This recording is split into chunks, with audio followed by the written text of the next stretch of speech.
Yeah, Triggs, we hear that they might, this Browns team might carry 4 quarterbacks on the roster. At least they have an interesting decision to make if Shedeur Sanders goes out there and balls out. I would be surprised personally if both of those veteran quarterbacks are still on the roster come week 1. The expectations for sure have changed, in my opinion, and I think it's Shedeur's mind too. A 5th-round rookie just hijacked the starting job, and the NFL world is losing its mind. Shedeur Sanders is officially QB1 in Cleveland, and the haters are fuming, panicking, and pretending they didn't spend months calling him just hype. But the truth is out now, and week 1 just became must-watch TV. But when he does play, he's ready to go, right? That means learn the playbook, get some reps in camp, get some reps during the preseason games. Throwing a quarterback in there, and a quarterback that I always, once again, I'll age my 5th-round rookie just got named the week 1 starter. Let that sink in. Shedeur Sanders drafted 144th overall, Wygri, after 3 other quarterbacks already had jobs after his own team tried to bury him, is now the starting quarterback of the Cleveland Browns. And the haters, they're absolutely losing it. Media heads, bitter scouts, old school execs, all the people who said he was too flashy, too cocky, or just Dion's son, they can't wrap their heads around it. But guess what? It's real.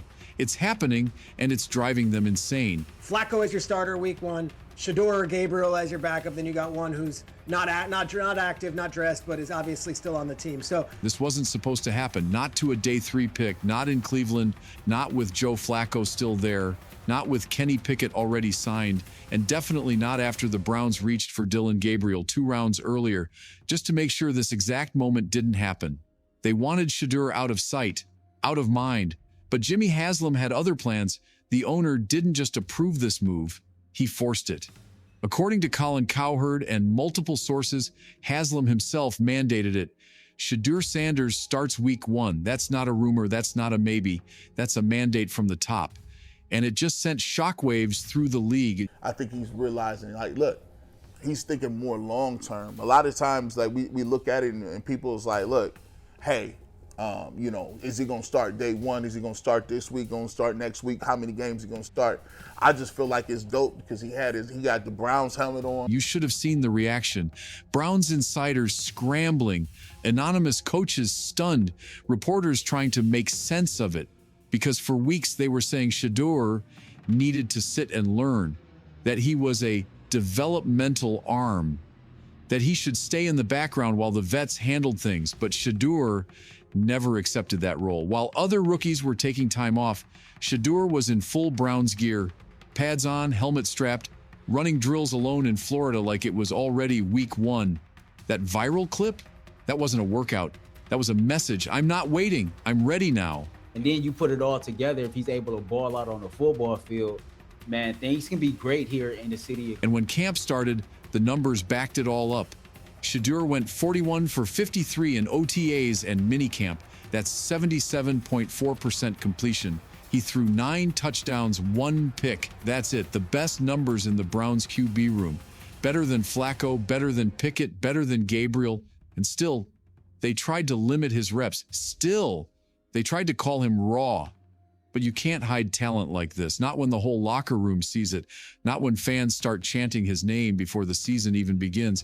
Because what you're trying to do is cement what you believe you already know about his character, not just his play. And I think that it's good for a young person in his position to be put. Let's be honest, this is bigger than football. This is personal for a lot of people. Some of these scouts and execs didn't like Shedeur from the jump, not because of his game, but because of his name, because of how he carries himself, because he didn't beg for their approval. He walks like he knows something they don't, because he does. He knew that if he got a shot, it'd be over for the politics, the excuses, the pecking order. And now here we are, week 1 is his, and the old guard, they're panicking. They didn't plan for this, they didn't want this. But Jimmy Haslam made the call, and now the Browns' quarterback room has been turned upside down. The hierarchy is shattered. The rookie they tried to sideline is now leading the team. And no amount of spin or salty anonymous quotes can change the fact that Shedeur Sanders just stole the show before the season even started.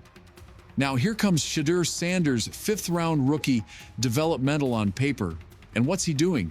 He's flipping the entire Browns quarterback room upside down. Coach, I went up to Sean Payton. What can I do to like make you see what I have? This isn't a quarterback room anymore. It's a gravitational shift. Shedeur walks in and it's like the room tilts in his direction. Players are noticing, they're leaning in. And some of those veterans, yeah, they're side-eyeing him like, who gave this kid the cheat codes? But it's not magic, it's execution.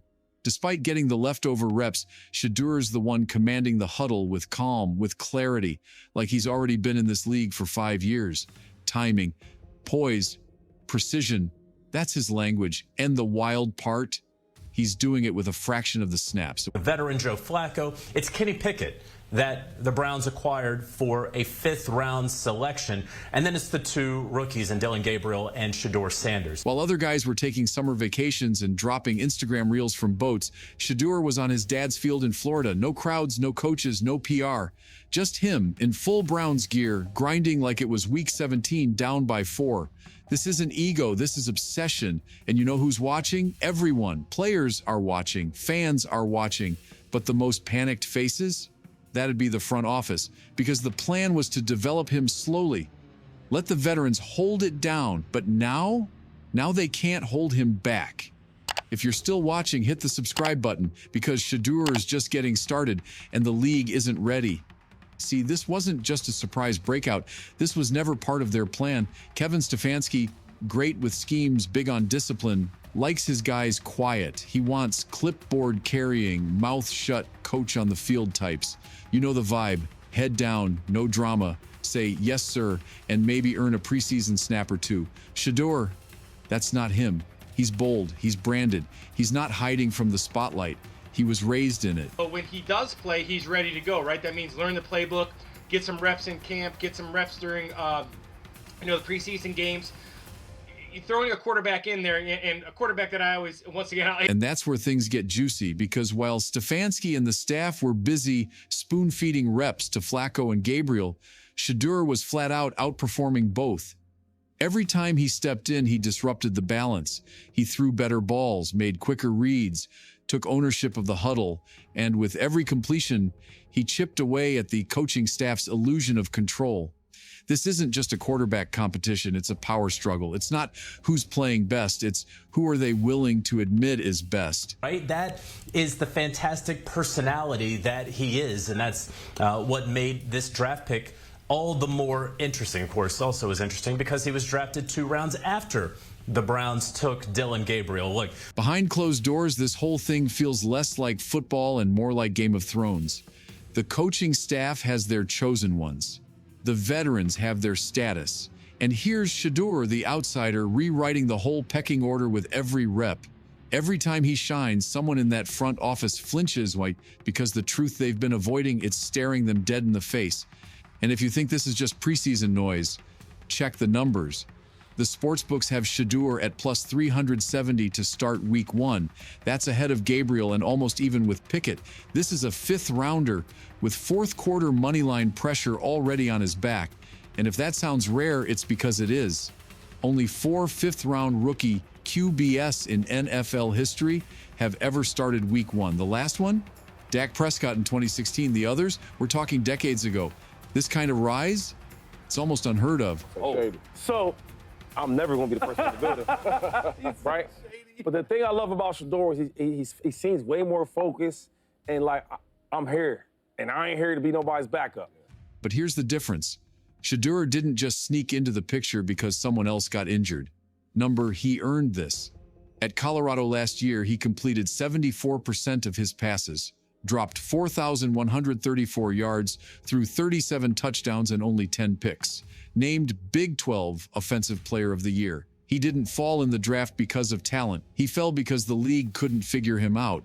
And now he's forcing their hands. And you better believe the city of Cleveland is feeling every bit of it. This fan base has been dragged through the mud for decades. Johnny Manziel, Baker Mayfield, Deshaun Watson. A carousel of heartbreak and letdowns, but now it feels different.